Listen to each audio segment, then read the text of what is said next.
And how you living, how you doing, how you feeling, folks?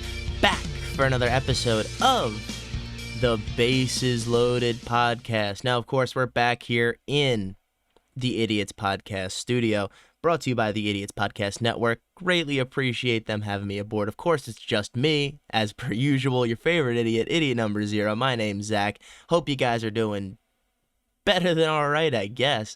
But yeah, so this is going to be a fun episode. What we're going to start doing is we're going to start breaking down all these teams. We're going to go division by division. So what we're going to see is there's going to be one large lump sum video. It's going to have every single team from all 6 divisions.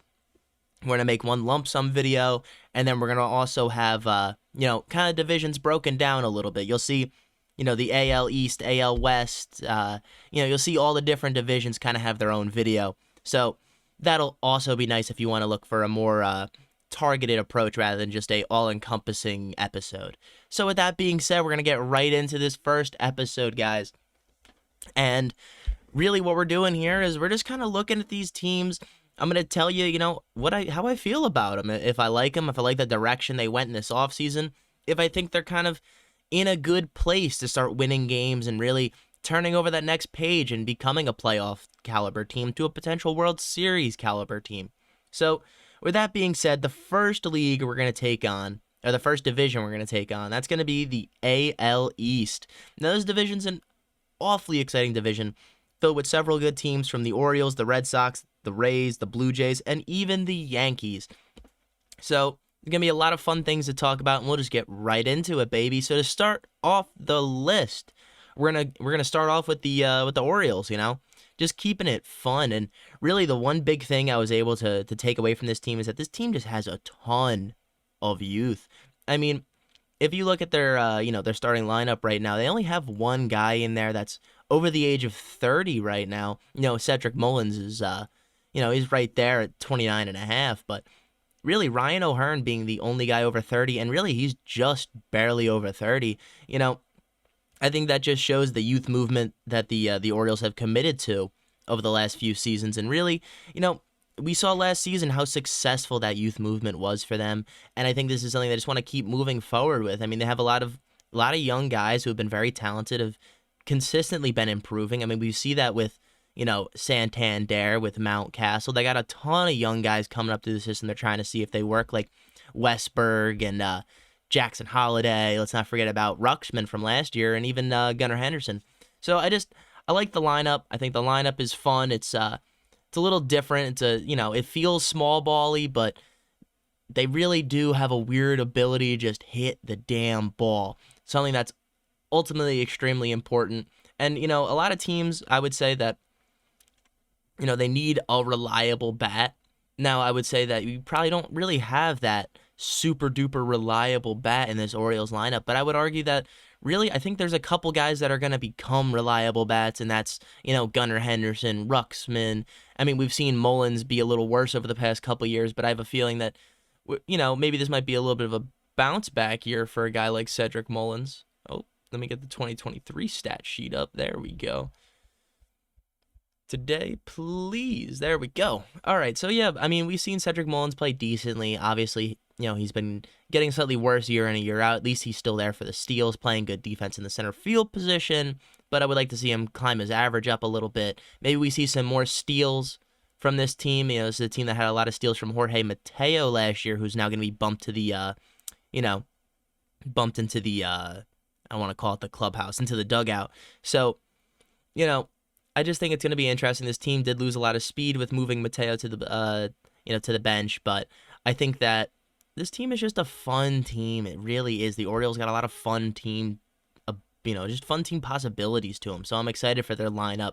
Now we're going to get into the pitching side of things, and really, the one thing I was able to notice is that the starters are all pretty young.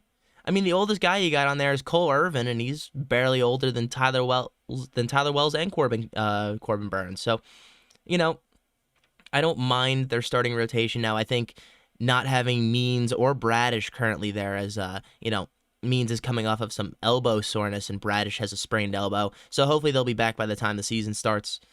But I'm really not ultra confident in having a guy like Cole Irvin in there. Grayson Rodriguez is definitely still very young, still needs a little bit more time to see what he is. And I would argue same thing with Dean Kramer. Or Kramer. I think that he's in a very similar position to Grayson Rodriguez, and we really got to see what they have now. Adding Corbin Burns, really getting that top ace into that rotation, I think is a huge deal. So I'm glad they went out and did that. But yeah, I think those two injuries they're definitely going to be felt early in the season. But as the season progresses, if those guys are able to come back and do what they do best, I think even if we get 90% of what we were once getting out of Means and Bradish, I think that's still better than what they currently have. Now, we're going to talk about the bullpen a little bit. They didn't really do all too much of the bullpen. Obviously, they lost Felix Bautista to Tommy John, but they're going to replace him with Craig Kimbrell. Now, I wouldn't say that's the greatest thing in the world, but Craig Kimbrell, Hall of Fame closer, a guy who's been around, possible Hall of Fame closer. Hard to get in from as a closer. Billy Wagner's clearly shown us that, but Craig Kimbrell's he's a rather good player, guy who's been in the league for a long time. As someone who wants to root for the Orioles, I think that picking up a guy like Kimbrell really helps solidify this pen, especially with that Bautista injury. And I'm just excited to see where this team goes. Now, currently their over-under is at 90.5. Now, with that, I actually think they're going to hit the over. I think this team gets better as the season goes on. And I could see them making some potential deadline moves. Now, really what they lost in this offseason was a lot of guys who really could be considered rentals. They did lose Aaron Hicks, who was a rental. They lost Flaherty, who was a rental. Kyle Gibson they had, but I wouldn't argue that he was necessarily great. Fujinami was okay. Michael Givens, you can lose and not really feel that. And I even feel the same thing about Jorge Lopez for this team. I like the way they're going. I like the direction they're going in. I think this team has a lot of fun juice with them. So I hope they can do maybe one more piece in terms of that starting rotation or bullpen. They didn't need to add a ton, but the names they added were definitely felt throughout the lineup. Now, the next team we're going to go to is the Boston Red Sox. As soon as it loads. Please load. Oh, God. All right. There we go. It's getting there, slowly but surely. Come on, Fangraphs. All right, well, in the meantime, what we'll do is I'll just quickly tell you, I just want to hear from you guys. Do you guys think I should break this down into a team-by-team video or, and have 30 videos? Or do you guys think this is better in the current format it is, going division by division? Just let me know. Drop something down in the comments. Throw a like, subscribe. Hell, literally hitting any of those buttons is awesome, so I greatly appreciate it. All right. So now what we're going to do is we're going to move on to the Boston Red Sox. We finally got there. Now, this is another team that I would definitely argue is just interesting.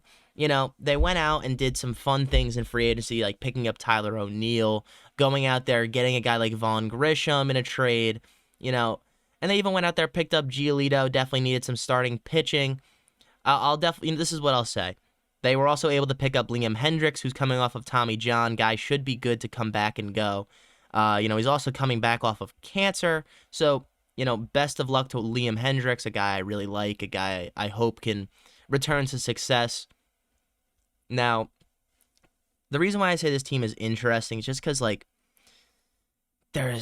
feel like there's a lot of question marks on a team that's this young. And it's weird to say that the Red Sox are this young, but really, Trevor Story is probably the oldest guy there at 31, and then you have Yoshida, who was recently signed as of last year, at age 30. Now, this team does have some fun pop to it. We saw Tristan Casas really have a good year last year, 24 home runs on a 263 average.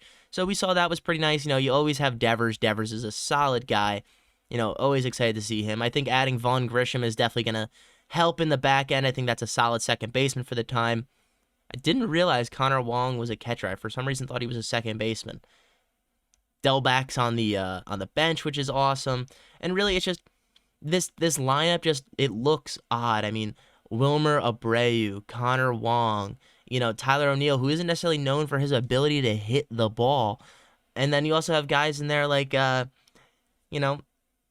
I mean, we'll just keep it with those guys. Those guys just feel a little unsettling. You don't know exactly what you're going to get out of them in terms of, a full season's worth of play. So I'm intrigued to see how that falls out. Now, defensively, this team is not super stout. I mean, I do like Trevor Story defensively. I think putting him, slotting him back in coming off of injury is going to be huge. Devers has never been a great fielder, but you stick him at third base because he can get the job done, and he's an awesome bat. This lineup just feels weird. I mean, I like Jarren Duran. I think he's going to add a lot to the top of that lineup. And really, I would like to see another good year out of Triston Casas, just because I know how bad the Bobby Delback experiment was. So I would love to see a little bit more consistency there. But with that being said, I will say I hate their starting pitching. It feels like every single guy they have there outside of like Bello and Crawford are just kind of, you know what, I'll even throw Houck in there. But still, like, I don't like Pivetta. He feels like an innings eater, and Giolito is somehow becoming an innings eater. Now, I don't think that was a bad signing for them. They definitely needed another starting pitcher, but I don't know if that was the right signing for them. But, Brian Bello and Cutter Crawford really going to have to see what they have this year. I personally like Brian Bello. I remember watching him last year. Had a lot of fun watching him. But those are, and really I'll throw Tanner Houck in there. Those are three guys they need to see developmental strides out of. Otherwise, they need to make an organizational decision of whether or not they want to move on and really see if they have any of the starting pitchers that have any juice or try to make a move for one. Now, with that being said, their bullpen is pretty solid. I don't think it's a mess. It looks fine. I like Kenley Jansen. Chris Martin had a great season last year. Josh Winikowski had a good year. Garrett Whitlock isn't terrible, but he had a horrible year last year. I think adding in Liam Hendriks is definitely going to make this a all-around better bullpen. But when your starters are just this bad, I have a hard time believing that this team is really going to be able to win consistently, as they're going to have to battle kind of day in and day out, really just to make sure that they can, they're going to have to battle for runs. That's really what every game is going to be. I feel like it's going to be tough. Now, this is a team that I really believe could use another DH, like a true DH. I think if they added a guy like JD Martinez, this team instantly becomes a hell of a lot more fun. And really, I think I think they would smash their, 79.5 over under if they were to add a guy like JD. But with that being said, I will say I don't think they lost free agency. I still think they actually came out on top. Really only lost. I like Duvall, but they lost an aging Adam Duvall and aging Justin Turner. And really, I would say almost a useless James Paxton. So I'm not bothered by what they've done this offseason. I think they've done a good job this offseason for the most part. But with that being said, at this 79.5 games, I'm actually going to take the over. Now, the reason why I'm going to take the over is because this team does feel like a bat away from being a solid wild card team. And maybe that's just my oversight of the pitching, but I think when you commit to this type of pitching, you really got to lean more into the lineup, and I don't think they've leaned into the lineup enough to be a viable team. But I do think I think they might hit like 80 wins. Like, I could see them being like an 80, 82 team, That'd be kind of fun. But yeah, I guess we're going to kind of see the direction the Red Sox are going to go in now. But like I said, I'm excited for the youth in their lineup in terms of Duran, Casas, and Grisham. So we're going to move on to the Toronto Blue Jays. And they're 84.5 wins currently for their over-under. Now, I'll talk about that because I don't know how to... actually, wrong team, but we're going to do this team anyway. They're at 86.5 wins. My bad. So this is what I'm going to say. This team feels just short. It feels like they're missing one more piece to this lineup to really just give them that extra pop ability, that extra, fortification of the back end of the lineup. And I think a guy like IKF, I know you signed him this year, but I don't know if he really gives you the same value that Matt Chapman, a guy who had a low average but was really able to play phenomenal defense. Ooh, excuse me. But yeah, I think losing a guy like Chapman, and I know he's still a free agent at this point, but I would like to see Matt Chapman back on this team. I think he helps a hell of a lot. Now, what I will say is, I would argue that this team either lost a little bit or they're going to just win a little bit. Now, this is all dependent upon the signing of a guy like Matt Chapman. And the reason why I say a guy like Matt Chapman is just because, they can add other guys who I think can do just the same, can bring the same type of value. Now, obviously, we're not going to see Justin Turner go and play third base, but I don't mind if they want to go pick up another DH. So it's just like, for me, my thing is like George Springer isn't a bad player by any means, but I feel like he's going to start to slow down. I mean, he had a good season last year, 24 homers, 14 bags, batted .256, not a bad season at all. But I just feel like this lineup has so much to give. I feel like there's more to give than what we're getting. So, they go out there, they add Vogie. It's not a bad sign. They pick up Justin Turner. I don't mind that at all. But they really do feel just one more bat away, and I think a guy like J.D. Martinez or a guy like Matt Chapman really can help fix this lineup. Now, in terms of the bullpen looks fine. Jordan Romano, fine. I don't think this bullpen's bad by any means. I mean, Tim Mazza is a decent arm. Yami Garcia, Eric Swanson, Chad Green didn't have. I mean, he actually had a decent year. So they have some good guys back there. Trevor Richards, Genesis Cabrera. I mean, I don't mind their bullpen whatsoever. I just really do think this team is one player short, and that's the thing that sucks for me. Just because I think Chapman fits this team so well. That's really what they need, is just another third baseman. To be truly honest with you, I don't know what else would be good for them.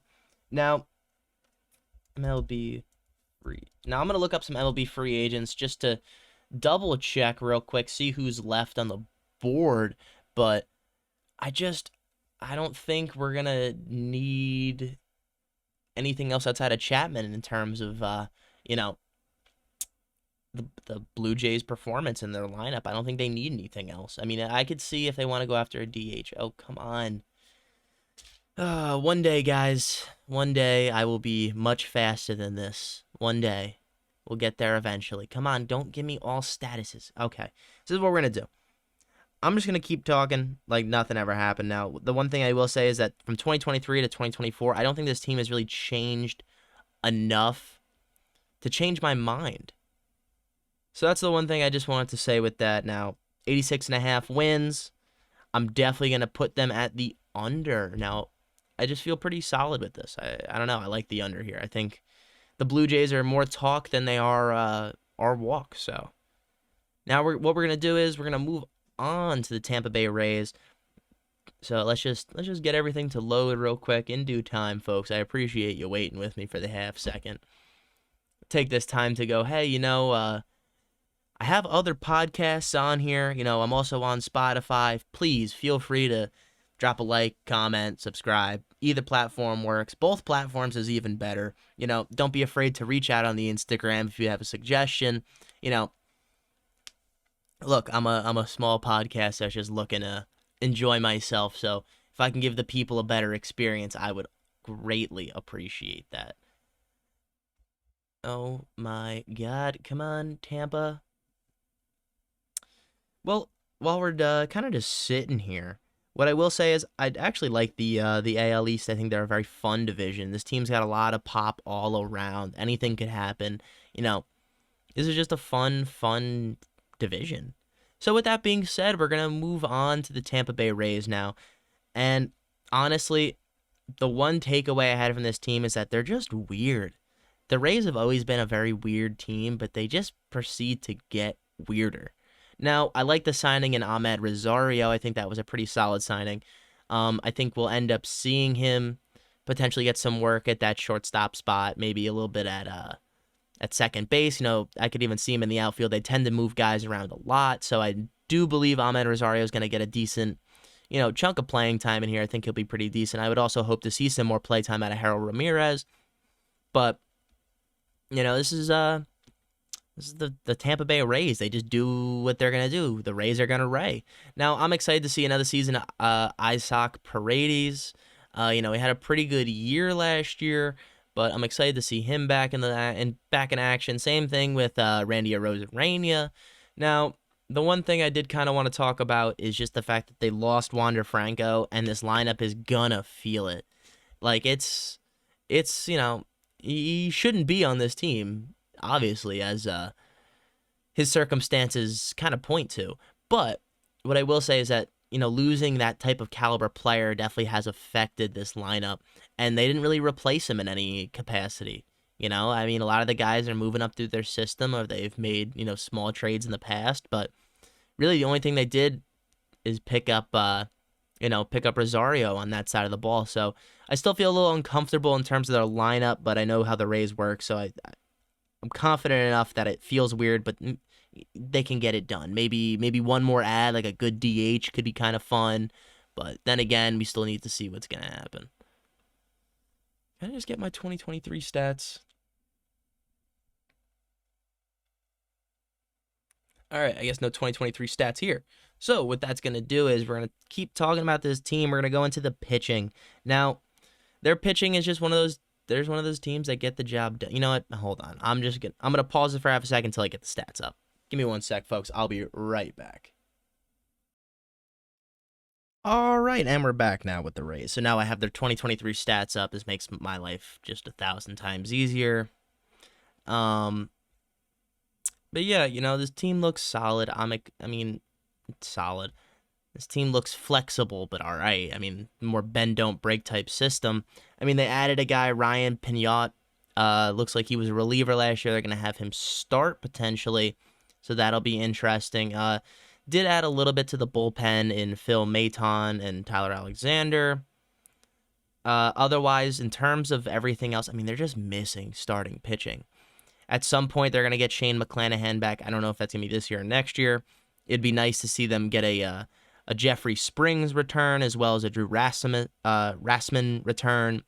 Both those guys really do add a lot to this starting rotation. I think not having them is definitely a huge detriment to this team. So once those guys are able to step up and step back in, I think that's going to be really a huge change for the Rays. But because of that, and because of just this lineup at 84.5 games, I have no clue of what to think about this team. I literally couldn't tell you even if I wanted to. Oh, perfecto. Great. Just closed all of my stuff. That is so awesome. So yeah, we're gonna talk about the Yankees in about a half a second. The Jabankies. So Yankees, fun team. They added a lot this season. I know they did pick up Soto. A lot of moving pieces to the Yanks. But the one thing that really just I noticed is that this lineup is dumb good. I mean, it's been a long time since I've seen a lineup with this type of pop. So, Jesus Christ. This computer sucks. All right. So, yeah. Oh, there we go. Of course, when I get it up, you get it up. That's what she said. Is it? I don't know. Okay. So, like I said, this lineup is unbelievably good. I mean, DJ LeMahieu is a guy who's been there for a long time. He's had a lot of success. Let's see. You have Soto, who's solid. Judge, who's great. Let's see. Who else do you have? Rizzo, who will hit the ball. Torres, who's all right. Verdugo, who will get some hits. I mean, this whole lineup just hits the damn ball. Now, it's going to be huge to see how much of an improvement Austin Wells is going to be potentially over Jose Trevino, who's now been moved to the bench. They pick up a guy like Verdugo. I'm excited. I like this team. They even go out there, pick up Trent Grisham just for some defensive outfield play, which I don't mind. I think that was a good pickup on their part. Now, with all that said, they also, I'm rushing through this because I can't get the 2023 stats. It's, they want me to click on Google Gemini. I can do that. I can click on Google Gemini in any ad, but I can't click on the fucking website and what's supposed to work on the website. That's a no-no, guys. It's ridiculous. Absolutely fucking ridiculous. Now I got the stats up. Jesus. But I like this team. This team, they're going to hit the ball at an unbelievable rate. I mean, hopefully it's not as home run or bust as it's been in past seasons. I think guys like Verdugo kind of help that. And I would even argue that potentially Austin Wells could potentially help that. I mean, obviously a guy like Soto just hits the damn ball, so it doesn't even matter. So I'm really excited to watch that lineup. Now, What I will say is, injuries are going to be key for this team. We've seen them, sustain a lot of injuries over the last couple of years and just really derail this team and really, their World Series aspirations. So it's going to be intriguing to see how that goes from there. But what I will say is the starting rotation looks fine. I mean, it looks fine. I'm not bothered by it at all. I think it's pretty decent. But what I would say is that, I know you just went out there, signed Rodon on a big money deal last year, had a terrible season, but I'm a little nervous about him and sexy Nestor. But I'm intrigued to see how that breaks down, how that works out. Clark Schmidt, same thing. I know he's just kind of there to be an innings eater, but these other four guys, I know they're supposed to be something else. So maybe we see them just go out there, get a little bit more depth. In terms of their bullpen, I actually don't mind their bullpen. I know they did lose Wandy Peralta this offseason, who was a guy who did a lot of, had a lot of solid relief innings for the Yankees. But what I will say is they're looking to hopefully get back Lou Trevino. He's had a lot of relief success for this team in the past. Clay Holmes had a good season last year. Maybe we get a little bit more out of Loizaga. Tommy Kahnle's not bad. I like this bullpen. I don't think it's that bad. Maybe we see later in the year they fortify it a little bit. But as of right now, I don't mind this bullpen at all. So, yeah, I mean, with that being said, they're at 93.5 games. And, yeah, I mean, for some odd reason, this is just a team that feels like they are not going to hit that 93.5 win mark. They should, by every metric, they should 100% hit 100 wins. But I just have this weird feeling they're going to end up being below 93.5 wins. I mean, this team is World Series or bust. Don't forget it. They really are World Series or bust. But yeah, that's the AL East. It's a fun team, fun division. Got a lot of interesting takes there. So with that being said, I appreciate you guys for coming out here, joining the pod, taking a listen, taking your time out of your day to listen to me kind of just bullshit talk and have some fun. So hopefully I was able to give you guys a little bit of sports knowledge. Now, with that being said, be on the lookout for more episodes coming soon. We're going to get all these divisions up and out of here as soon as possible before the MLB season starts. So I'm pretty excited with that. Now, folks, I appreciate you coming out, listening. And with that being said, have a great day.